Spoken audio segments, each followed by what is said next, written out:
آج کا دن تمام دنیا کے احمدیوں کے لیے اور خصوصاً ان کے لیے جو آج اس مبارک تقریب میں شامل ہیں بے انتہا خوشیوں کا دن ہے، اور دل اللہ تعالیٰ کی حمد سے بھرے ہوئے ہیں۔ لیکن یہ خوشیاں عام دنیا کی خوشیوں سے کس قدر مختلف ہیں۔ ان خوشیوں کا اظہار بھی ایک بالکل انوکھا اور اجنبی اظہار ہے۔ یہ خوشیاں ایک مقدس غم بن کر ہمارے دل و دماغ پر چھا گئی ہیں۔ یہ خوشیاں حمد کے آنسو بن کر ہماری آنکھوں سے بہتی ہیں۔ دنیا کی خوشیوں سے ان خوشیوں کو کوئی تعلق نہیں، دنیا کی خوشیوں کو ان خوشیوں سے کوئی نسبت نہیں۔ سب سے پہلے اس موقع پر مجھے ایک یاد ستا رہی ہے، اس وجود کی یاد جو آج ہم میں نہیں، جو سب سے زیادہ اس بات کا حقدار تھا کہ آج یہ جمعہ پڑھاتا اور آج اس تقریب کا آغاز کرتا۔ اس کی وہ بے قرار دعائیں جن کی قبولیت کا پھل ہم آج کھانے لگے ہیں، وہی دعائیں ہیں جنہوں نے اسپین کی تقدیر کی کایا پلٹی، جنہوں نے اہل اسپین کو بھی آزادی نصیب کی، اور اسی آزادی کی بدولت اللہ تعالیٰ نے ہمیں اس مسجد کی تعمیر کی توفیق بخشی۔ لیکن جیسا کہ میں نے کہا تھا، یہ بھی ایک خوشی کا وقت ہے۔ آپ کی یاد بھی ایک خوشی کی یاد ہے، اور ہم یقین رکھتے ہیں اور اپنے رب کے حضور التجا کرتے ہیں کہ آج آپ کی روح سب سے زیادہ اس نظاروں سے لذت یاب ہو رہی ہو۔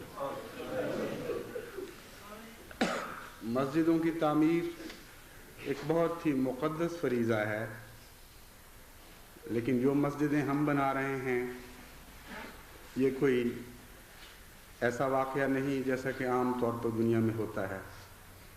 ان مسجدوں کے پس منظر میں لمبی قربانیوں کی تاریخ ہے۔ یہ کچھ امیر لوگوں کی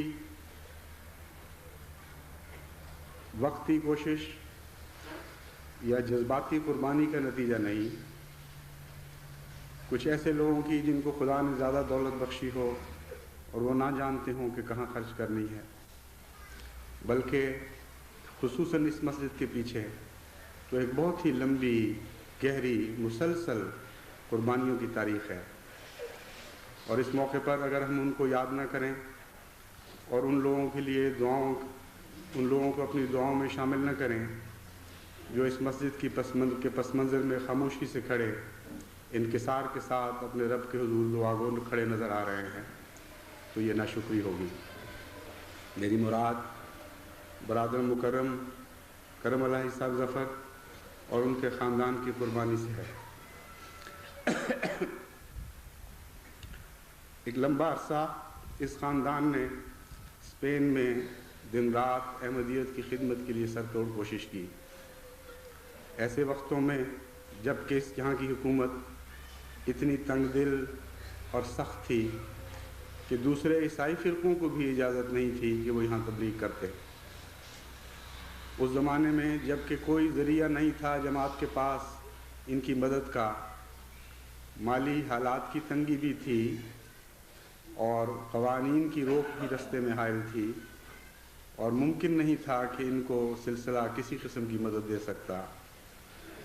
انہوں نے ایک خاص جذبہ قربانی میں اپنے آپ کو پیش کیا اور حضرت مسلم موعود نے اس قربانی کو قبول فرمایا۔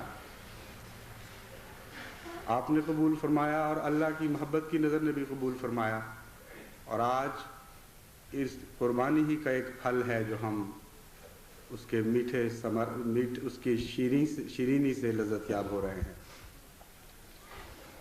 بہت عرصہ پہلے مجھے اسپین میں آنے کا موقع ملا اور میں نے اپنی آنکھوں سے وہ نظارہ دیکھا جو ہمیشہ کے لیے میرے دل پہ نقش ہو گیا۔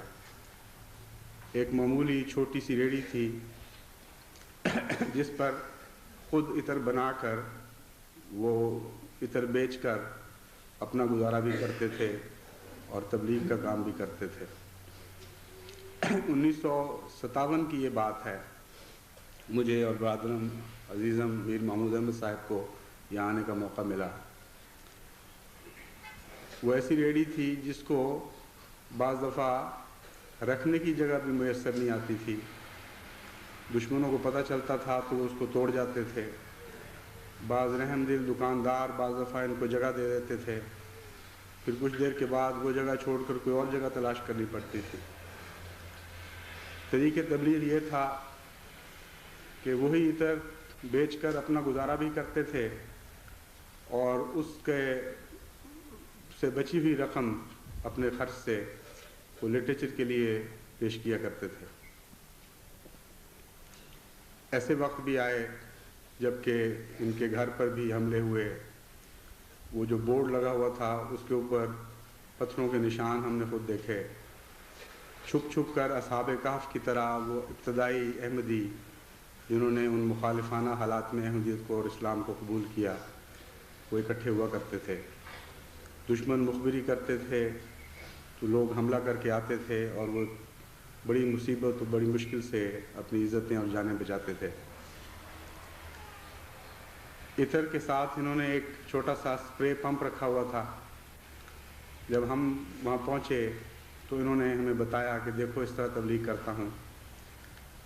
پمپ سے اسپرے کرتے تھے اور کچھ لوگ اکٹھے ہو جاتے تھے شوق اور تعجب میں۔ مشرقی قسم کی خوشبو سے ویسے بھی ایک خاص دلچسپی پیدا ہو جاتی تھی، اور اسپرے کرتے ہوئے اس وقت جو ہم نے نظارہ دیکھا وہ یہ تھا کہ انہوں نے کہا کہ دیکھو یہ کتنی اچھی خوشبو ہے، لیکن یہ خوشبو تو زیادہ دیر تمہارے ساتھ نہیں رہے گی، یہ تو کپڑوں میں رچ بس کے بھی آخر دھل کر ضائع ہو جائے گی۔ 1 2 دن 4 دن کی بات ہے۔ میرے پاس ایک اور عطر بھی ہے، ایک ایسا عطر جس کی خوشبو لافانی ہے، وہ کبھی ختم نہیں ہوگی، اس دنیا میں بھی تمہارا ساتھ دے گی اور اس دنیا میں بھی تمہارا ساتھ دے گی۔ اگر چاہتے ہو کہ اس خوشبو سے متعلق مجھ سے کچھ معلومات حاصل کرو تو یہ میرا کارڈ ہے، جب چاہو آؤ مجھے ملو اور میں تمہیں بتاؤں گا کہ وہ خوشبو کیا ہے اور کیسے حاصل کی جاتی ہے۔ بہت سے لوگ وہ کارڈ لیتے تھے، کچھ عطر خرید کر الگ ہو جاتے تھے، اس طرح تبلیغ کے راستے نکلتے تھے۔ بس یہ ساری وہ قربانیاں ہیں جو اس موقع پر از خود مجھے یاد آ رہی ہیں، اور میں ضروری سمجھتا ہوں کہ جماعت کو بھی ان سے آگاہ کروں اور اس طرف توجہ دلاؤں کہ اپنی دعاؤں میں ان کو نہ بھولیں۔ چند 1 2 ماہ پہلے کی بات ہے، ایک شخص نے بڑا ہی متکبرانہ خط مجھے لکھا اور اس میں ان کے متعلق ایسے لفظ استعمال کیے جس سے میرا دل پھٹ گیا۔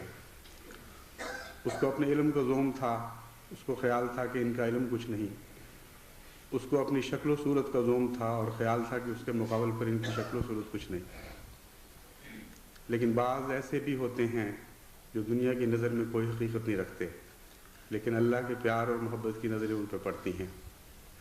میرا دل غم سے پھٹ گیا اور استغفار کی طرف اس کے لیے مائل ہوا، اور ساتھ ہی مجھے وہ واقعہ یاد آ گیا جب کہ مدینے کے بازار میں حضرت محمد مصطفیٰ صلی اللہ علیہ وآلہ وسلم ایک غلام کو بیچ رہے تھے۔